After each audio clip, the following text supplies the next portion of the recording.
ready to go live from 731 Lexington Avenue. Good morning from New York. Welcome to a special edition of On Topic. This is the Bloomberg Opinion Show in which we unpack important news of the moment.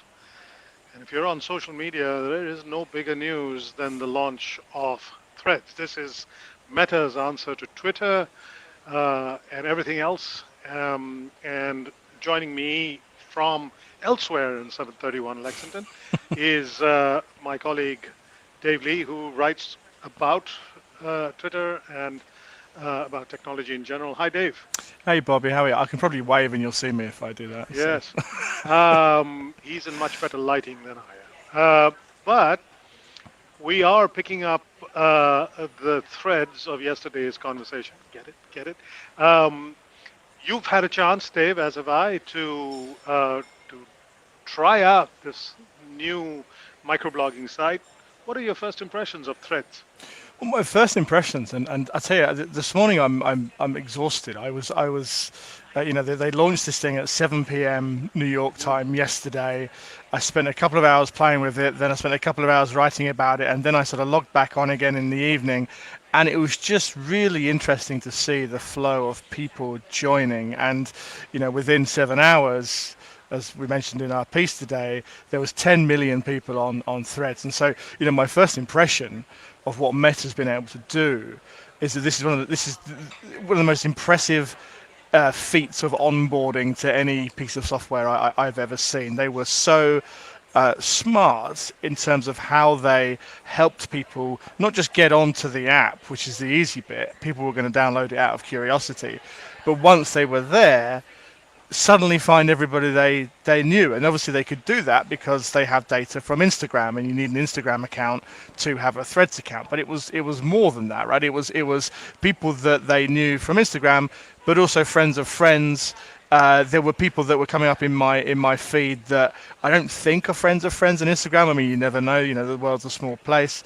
But what it was able to do was avoid what all the other Twitter clones, and indeed still Twitter today, struggles with, which is you load the app, you sign in, and you kind of go, oh, I wonder who's here, and you sort of look up a couple of footballers maybe or some celebrities, and you kind of start there, and then over time, and it takes investment and time, you build your sort of social graph. Meta was able to bring the existing social graph from Instagram, which of course is much bigger than Twitter anyway, and apply that to Threads. So I think it was quite remarkable, and not only was that effective here in the US, but by the time the sort of time zones had shifted, I was able to see friends and people and colleagues, ex-colleagues, so forth in the UK signing up as well. So I think that the momentum has really sort of stretched stretched further than even I thought it was going to, even though it was Meta.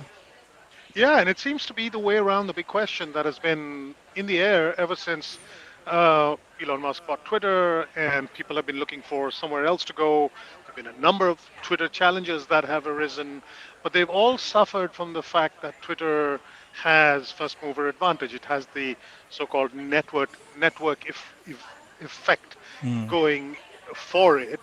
Well, Instagram, as you said, has an even greater network effect, and one way to take on the network effect is to bring your own network effect to the fight.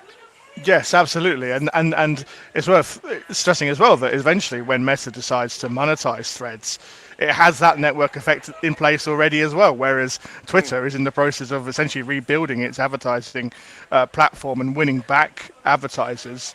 Meta has advertisers on its books that are already pretty enthusiastic about working with the company. Sorry, it's just got very noisy around me. I hope it's not too distracting. No.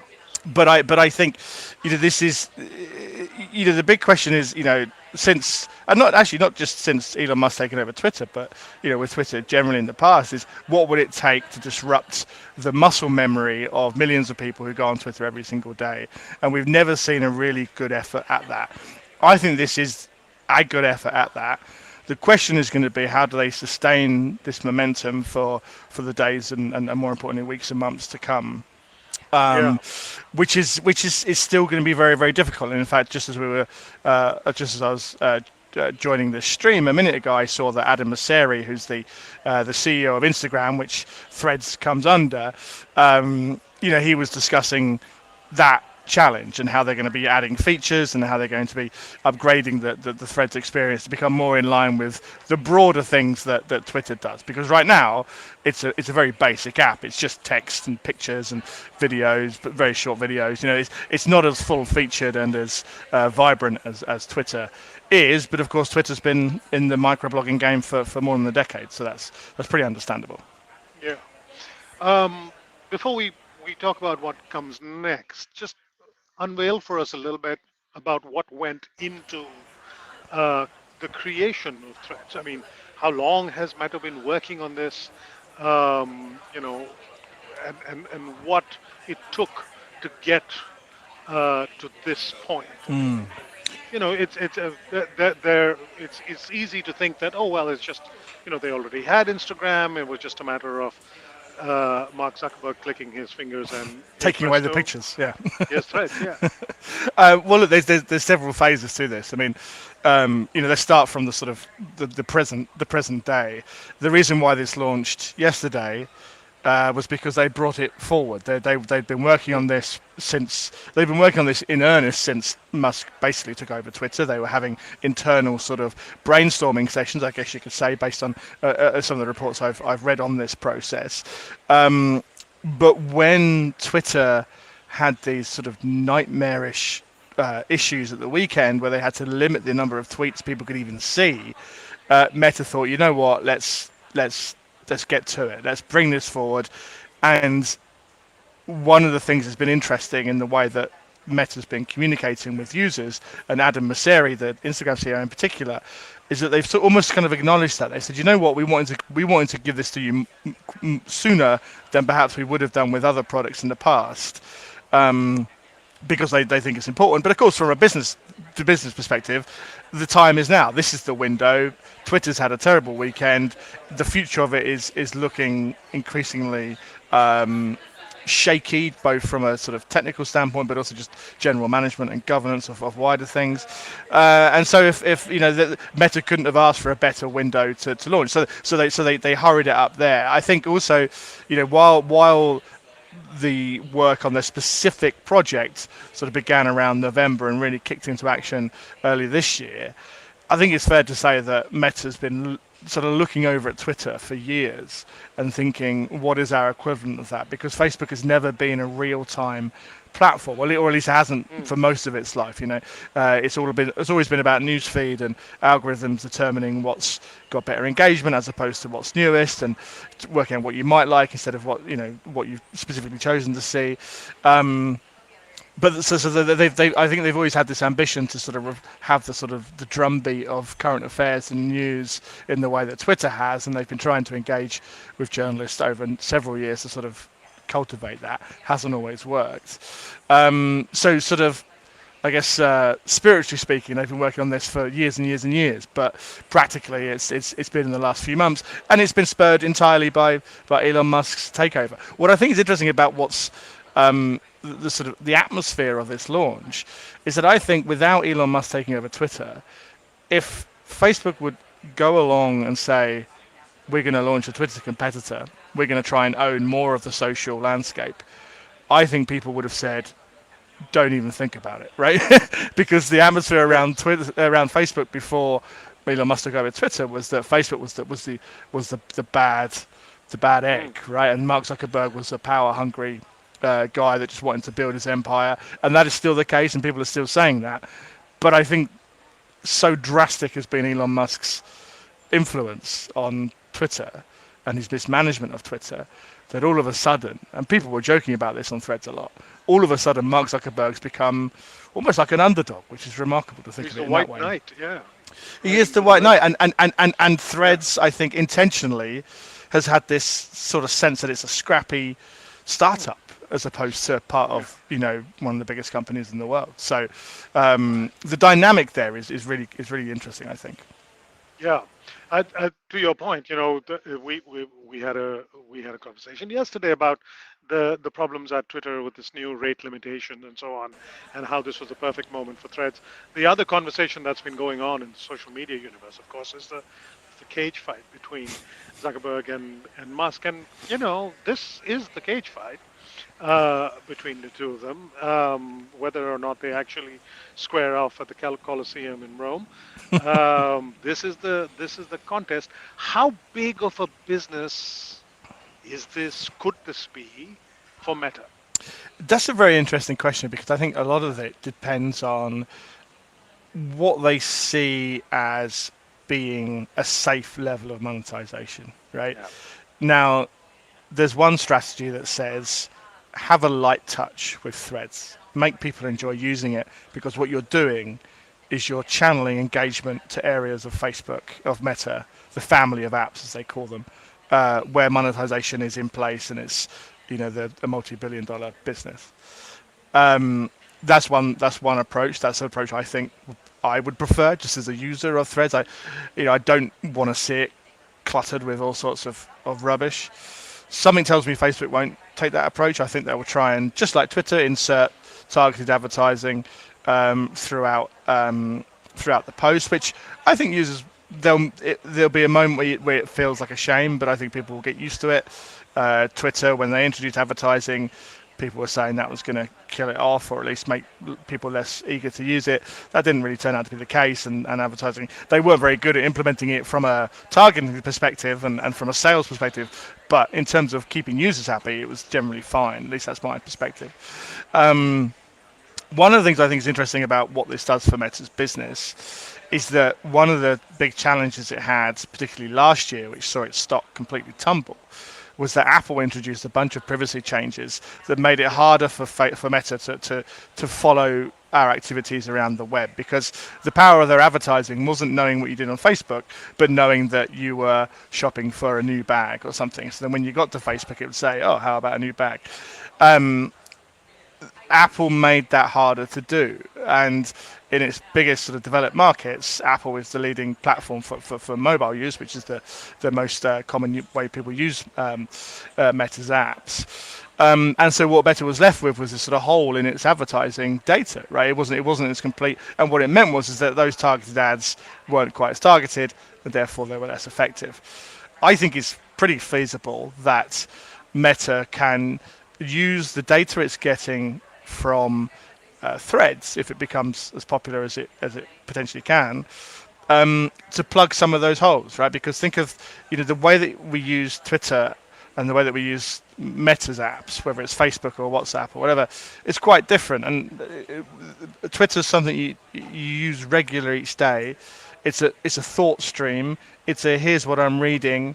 It's can anyone recommend whatever? I asked people if they could recommend a dry cleaners in New York the other day. Like these are all data points that Meta could theoretically compile and help inform their advertising elsewhere. The barrier to that is going to be regulation. Now, there's one of the things that regulators have been very insistent on, with varying degrees of success, is saying to companies, particularly Meta, data you gather on WhatsApp can't be joined up with data on Instagram. They said it to Google as well. They said, information you have about people on YouTube can't be applied to advertising you throw at them on Google search and so on. So that could be a hurdle here. Regulators might not be too enamored with the idea that those connections can be made. I think the middle ground is at some point Meta would probably just ask users if they want that to be the case, and we touched on this briefly yesterday, but Meta could make the case to those users that their experience on the platform might improve, and whether they buy that or not is up to them. But I think the monetary value of Meta goes beyond just monetizing threads itself. I think it stretches out into the whole ecosystem of what Meta does. And of course, it has a bearing on, you talked about regulators. At the Federal Trade Commission here in the U.S., Lena Khan is already, the perception is that she's trying to break up Meta. And here's another brick in the wall for Meta. What does this hurt Meta's case? Has this helped Meta's case at the Federal Trade Commission?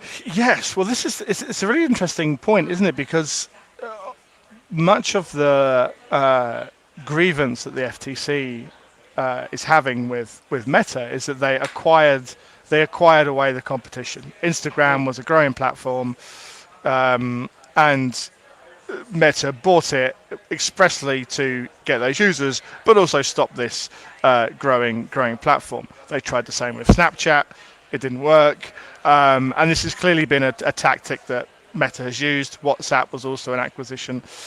Where Threads is different is they've built it themselves, so that's a critical aspect, and also I think it'd be an interesting argument to make to say that building a competitor to Twitter is an anti-competitive move. mm, The counter argument to that is that, well, Meta could use its size to make it much more difficult for Twitter to compete, particularly if it starts integrating its other apps with Threads. But a lot of the FTC's actions against big tech have kind of gone in line with the public mood, I think. And going after Amazon in particular, the public are worried about the size of Amazon and what that means for the business landscape.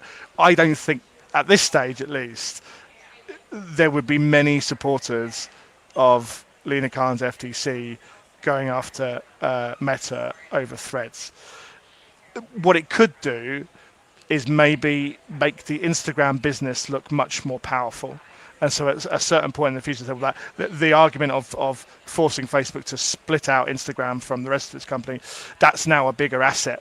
And that there is an argument there. I think it all depends on the level of attention that Lena Khan thinks compared to all the other battles she's fighting, and there's plenty of them, and they're not going so well at the moment. So I wonder if there's going to be the desire on her part to make this a priority. At this point, I'd be quite surprised if she did, but it's an unpredictable FTC at the moment, so we'll see. right. If you joined us late, we're talking to Dave Lee about the launch of Threads, Meta's Twitter killer app. Um, when we were talking about Twitter yesterday, and when we were anticipating the launch of Threads, one of the concerns was whether people who are already a little bit concerned about Meta having too much of their data and too much knowledge of their behavior on the internet, whether that would give them pause. But if the results of the sign up overnight are anything to go by, I think there was certainly in people's I guess internal deliberations in their mind. Lots of people thought to themselves, okay, this is another Meta thing. I think again it speaks to the degree to which Elon Musk upended everything. That suddenly Meta is actually looking like not such a bad company at all. Some people. I quite like someone used the phrase, which is normally out of the frying pan into the fire, flipping it over and saying, well, this is out of the fire back into the frying pan, right? It's basically saying yeah, this is the lesser of two evils, and Meta has been through the ringer so much on privacy that is actually probably it's a privacy cautious company, even if, as was a big topic of discussion yesterday, the Threads app asks for a ton of permissions for various bits of data. There's still always going to be that concern, and Meta's instincts on this are always going to remain, let's get as much as we can, that's a hurdle for them to overcome. They probably feel like without that data, it's not going to be worth it. So there is a trade-off here between what Meta thinks makes a good business and what users want. I also think that there's a bigger thing I think happening here, which I may come to write about in the next couple of days, is that Mark Zuckerberg's public perception has almost out of nowhere drastically improved over the past yeah, few weeks, right? And I think a lot of it has to do with Elon Musk. I also think that, well, I mean, Musk has put Zuckerberg's management of Meta into perspective. And here's someone who isn't on the platform at 2 a.m. picking fights mm, with companies, picking fights with politicians, stirring far-right views up to millions of people. And that's that's a pretty low bar, granted, but that does put Mark Zuckerberg in a good light. I also think there is this. This might just be my sort of personal observation, but there is this sense that there's a lot of billionaires out there that seem to be doing strange things with their time. Whereas Mark Zuckerberg has moved to Hawaii, he's surfing all the time. He's learning how to do jiu-jitsu or whatever discipline it was. He's kind of doing billionaire things, and I think in an odd way, that's almost more humanizing than what some of the other billionaires are doing. Yeah, I There's get going to that. be, I think people will disagree with that as a thought, but to me, Yeah, I think, well, if I was a billionaire, I certainly wouldn't be on Twitter at 2 a.m. arguing about basic human rights. I would, yeah. I'd like to think I'd be having more fun. And I think people sort of respect that, and there's a degree there. I think where Mark Zuckerberg, and we saw this yesterday. Actually, his messaging, and he posted his first tweet for more than a decade. I don't know if you saw Yeah, this. And I did. Yeah, the tweet was just a meme, and it was the meme where there's like two Spider-Men Spider-Man. pointing at each other, and that was funny. And I just think there's a swagger that Mark Zuckerberg's got, because I think he realizes that he can do that now. And I actually, to go back to the sort of the opportunity here for Meta as a business, I think that could carry, and I think that could make things easier for the company to achieve, particularly as since Cambridge Analytica, which was 5 years ago now, the company has been through the ringer, and it's been just, they've not been able to do anything particularly ambitious. You'll remember the cryptocurrency project they had. Yes. Oh my God. They went Yeah. through every single hoop that was thrown at them by regulators, and still it was no. And a lot of that was just down to the idea of, we're not sure we want Facebook to do this. And anything that can help Mark Zuckerberg shake that, it feels like great news for his business. I'm not sure that's a perspective that many or a majority of people share. Or But Lena Khan will have. yeah, I suspect Lena Khan wouldn't agree with me, Yeah. frankly, on that. But there's a lot to be said for the public mood, and right now the public mood has swayed a bit more in favour of Mark Zuckerberg. But it could change in an instant as well.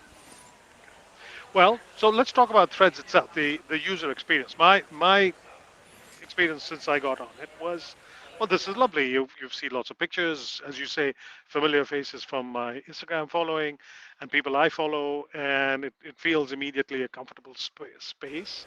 The other notable contributor to that feeling of comfort is that no bots. The sort of the attacks that I'm used to getting as a journalist who writes about fairly controversial things, that I'm used to getting on Twitter, none of those in Threads yet.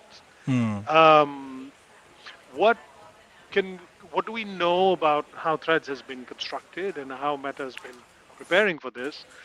What do we know about what they're going to do to try and prevent some of the things that made Twitter such an unpleasant place in the end from turning up on Threads? I mean, I think the important word in what you described there is yet, right? These things will arrive. They're on Instagram, right? There are Bitcoin scams on Instagram. Yep. There are all Yep. sorts of like account hijacking that happens there. One benefit, of course, that Threads does have is that, unlike, say, Blue Sky or Spill or any of these other sort of emerging Twitter alternatives, is they've got money, right? And they've got moderators, and they've got expertise that has been honed over many years now, and they can apply that to Threads. What will be an interesting issue, I think, and to your point about, yes, there's no bots, but there's also there's a it certainly feels like a bit more of a closed environment, Yeah. and I wonder to what degree some of the big sort of social movements can still occur on Threads in the same way they did on Yes. Twitter. I'm not sure it has the potential to be quite as vibrant for that kind of purpose, and I think that will be a real test on how willing Meta is to allow You mean, can things. we have a Black Lives Matter type? Right, I mean, there's right. no hashtags yet Yes, on Threads. the Yeah. no hashtags, and Adam Mosseri mentioned that's something that's going to come. But I think it's the functionality, but it's also the culture that is that is cultivated. Having said that, Instagram is also a place where some of these things do take hold, and it can be quite effective at that. But Twitter was just groundbreakingly good at that, and I'd like to see that recreated if possible. I think this, scale is going to be the real test of this. Once there's so many hundreds of millions of users, probably Mark Zuckerberg was saying there could be a platform like this with more than a billion, and Twitter's missed the boat on that. That becomes harder, not to sort of necessarily moderate things like Bitcoin bots or whatever, but like where are you drawing lines on speech? And Meta has found it difficult to moderate speech with its existing platforms, which is much easier to deal with, I think, than a sort of running platform like Meta Threads, where presumably breaking news events will occur, where they'll happen on Threads. There'll be, when there's presidential debates, the messages will be coming thick and fast, and things will go viral. Yeah. Like Facebook wasn't as active in that sense than Twitter. Although they've got this moderation experience, this is a new challenge for them, something a bit more immediate. They're going to have to think on their feet a lot more. My concern is that Meta might be too cautious, and that might unwind a lot of the initial sort of excitement of this is a new place from Twitter. Yeah, I think uh, we'll have to wait and see.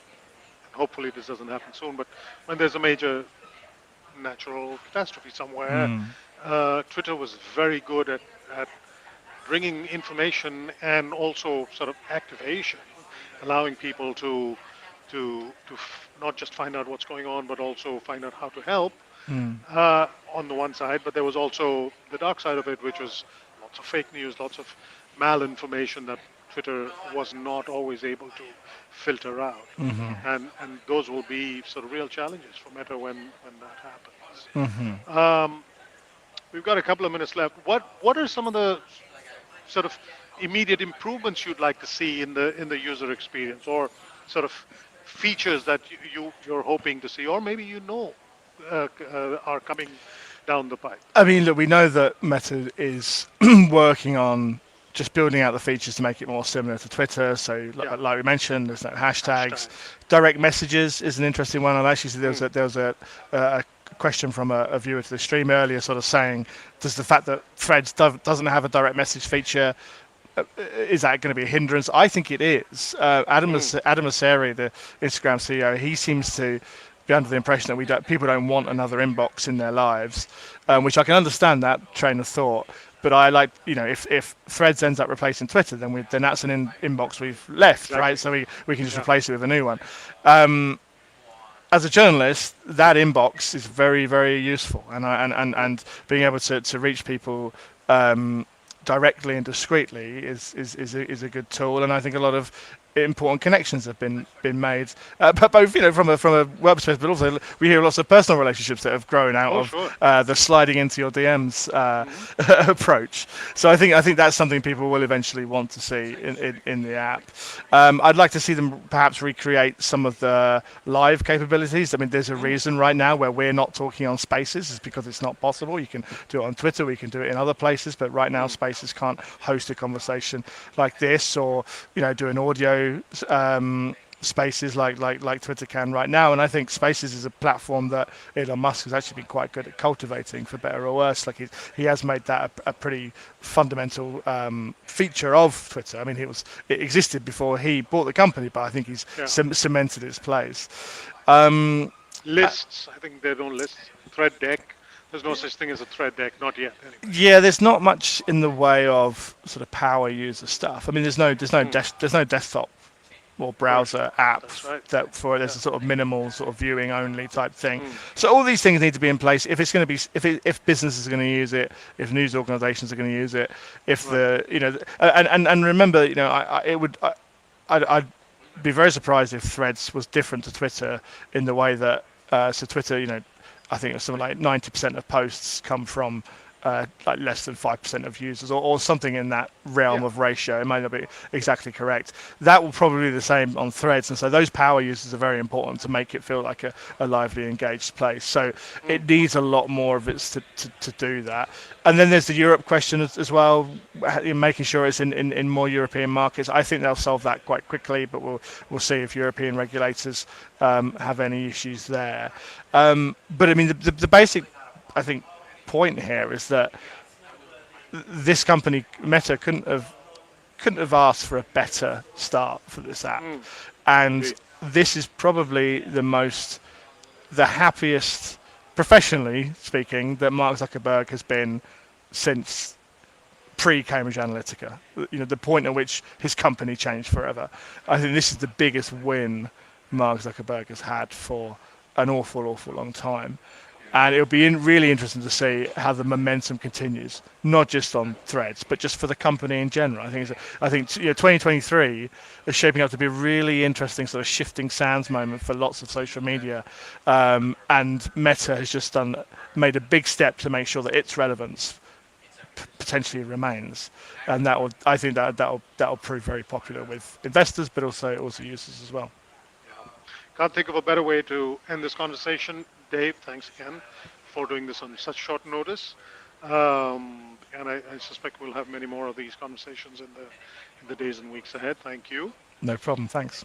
And thanks to all those who joined to listen or watch this conversation. There'll be plenty more of these, and look out details of those to come. Also, go on bloomberg.com/opinion to read Dave's latest column on Threads, and the one that he's already teed up to come next, and read all of our terrific columns by our colleagues around the world. Thank you very much, and goodbye.